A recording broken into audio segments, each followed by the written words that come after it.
Grabe ang lakas ng hangin. O, nasisira yung mga payong nila.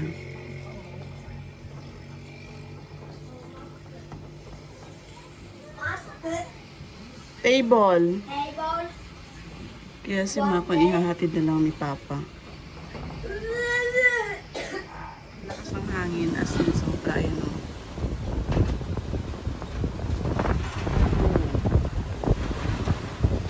Araw-araw yun eh. Buti nga dito sa amin, ganito lang. Pero yung sa ibang lugar as in kawawa talaga. Sobrang binaha sila.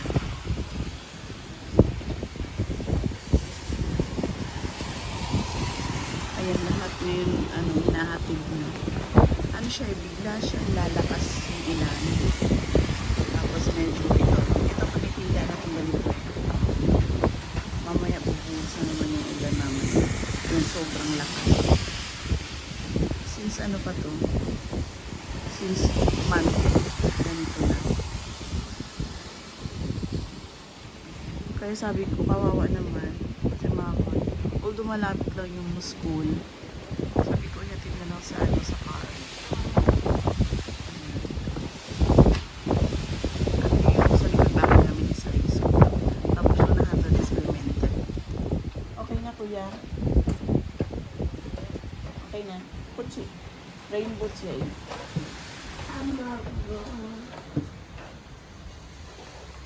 Pwede madam? Do. Ada ko, wala tinay no? It's cold. Diyan. Yots kitin eh. Ayan, bumuhos na naman yung malakas na ulan. Mada. Ayan. Ayan na. Bumuhos na yung malakas na ulan. Mada, puro mag-open ta, Papa. Dami. Yung masugoy amin na tara.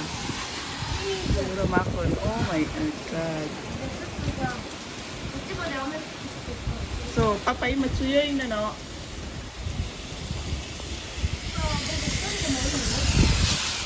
Irashay.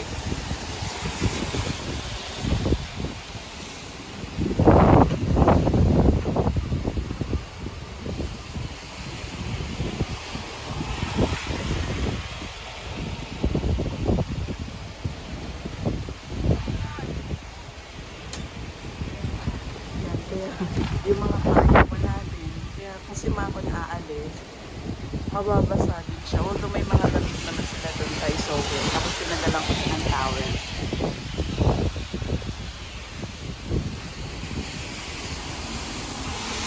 Makikibaka ka talaga sa payong kasi ang hangin, grabe.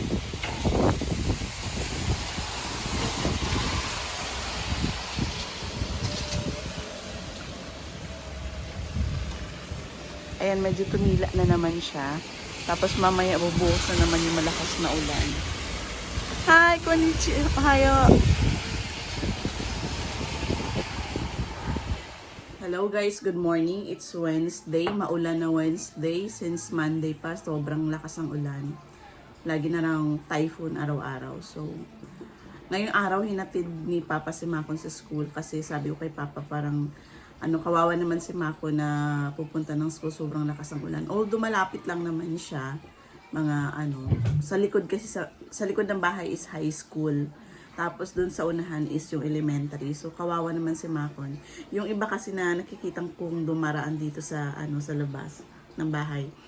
Yung mga payong nila nasisira, 'di ba yun, sa sobrang lakas ng hangin. So pag si Makun magaganong, kawawa naman siya, mababasa. Although meron naman siyang pinadalan ko siya ng extrang damit tapos medyas. 'Di ba, kawawa naman makikibaka siya dun sa payong.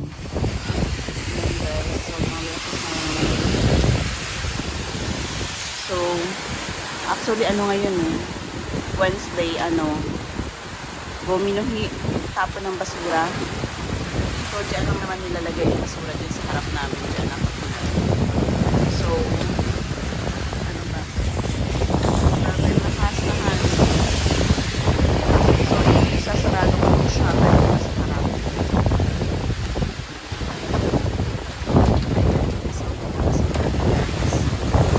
ingat natin safe sa lahat. Ano ba yun?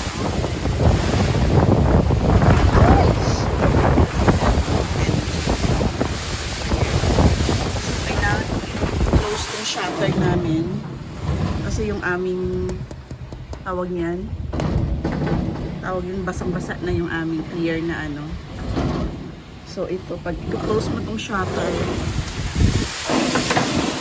ganito yan. Ito yung purpose niya. Pag may mga ulan, i-close mo yung mga shutter. Kaya yung buong bahay namin madilim. Ayan, naka-close na yung mga shutter. Ayan, naka-close na mga shutter dito. Na-close ko na rin yung shutter dito. Ayan. Pati sa buong bahay. Buti na lang tumila yung ulan ng mga bandang alas 12, kaya nakapunta kami ni Mana sa school para umatend ng School.Sankakai pool ni Makun dahil kurikara mas lalo pang lalakas ang ulan at hangin sa mga darating pang araw. Makun!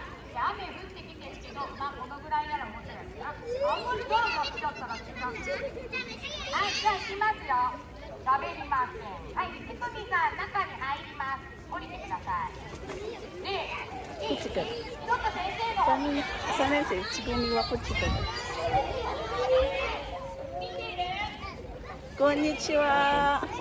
Konnichiwa.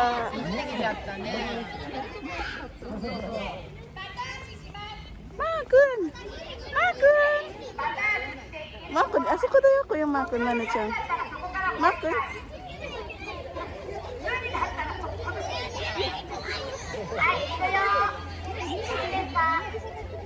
Andun si Makun, oh, yung naka...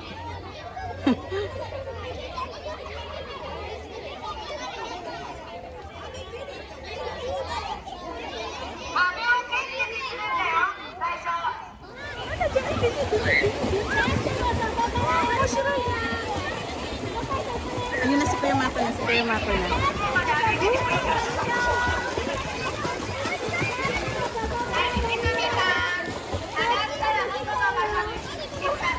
Dito tayo. Tingnan natin si Kuya Makun.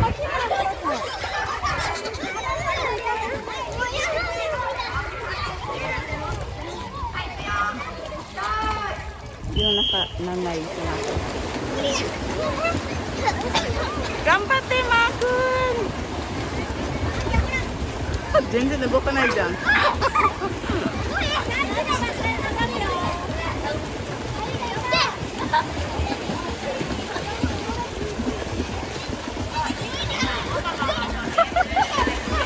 Hindi marunong lumangon.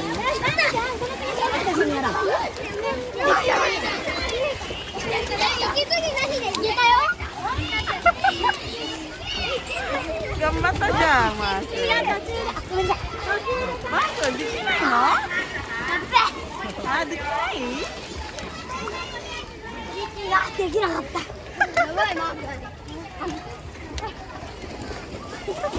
Makun, gambate! Mana siyang wadame? Mana siyang wadame yo? Mana siyang wadame?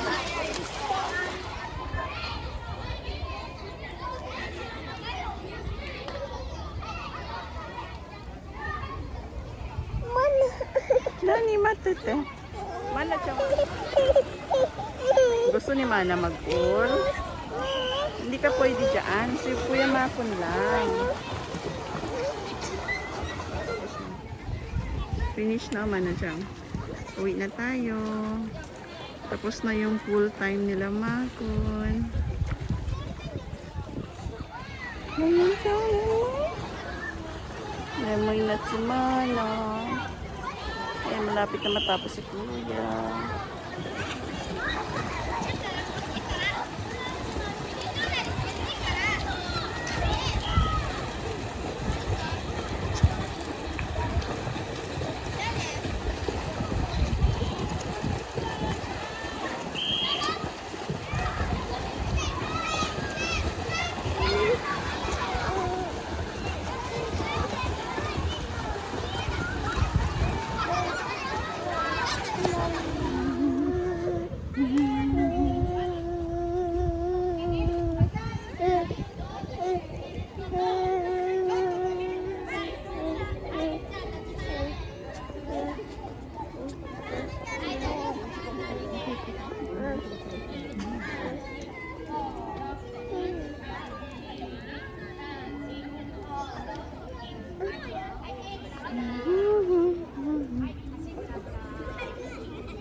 Makun, mama, usaki ni ne.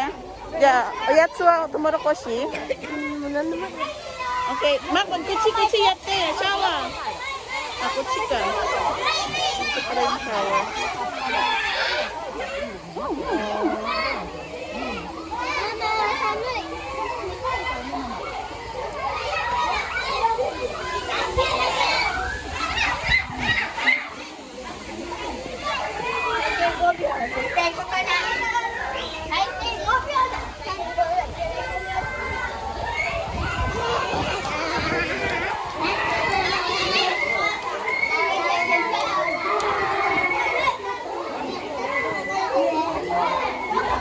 Bye-bye!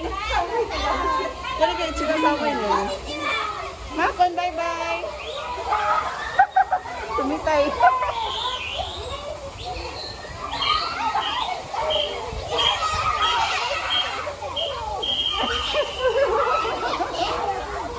Naruhodo.